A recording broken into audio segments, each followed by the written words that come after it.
Súkromná stredná umelecká škola animovanej tvorby ponúka priestor pre tvorbu umeleckých, experimentálnych a komerčných filmových diel metódou motion capture.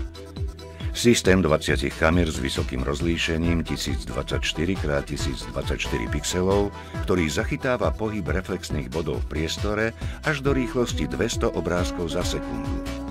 Ide o proces nahrávania pohybu predmetov alebo osôb. Zaznamenáva pohyby hercov a používa tieto informácie k animácii digitálnych modelov v 2D alebo 3D počítačovej animácii. Dokáže zaznamenať pohyb celého tela, výrazy mimiky tváre a pohybu prstov.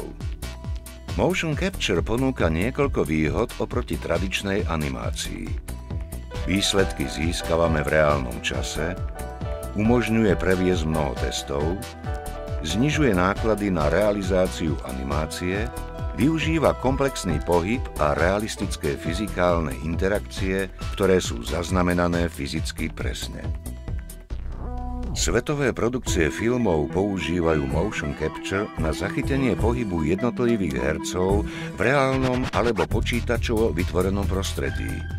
Príkladmi sú filmy ako Beowulf, Múmia, King Kong, Tron Legacy alebo prelomové dielo Avatar a postavy ako Davy Jones z Pirátov z Karibiku alebo Národ Navi z filmu Avatar. Pán prsteňov Dve veže bol prvý celovečerný film využívajúci real-time motion capture systém. Komplexnú ponuku doplňa možnosť využitia odborov: animovaná tvorba, grafický dizajn, fotografický dizajn a odevný dizajn.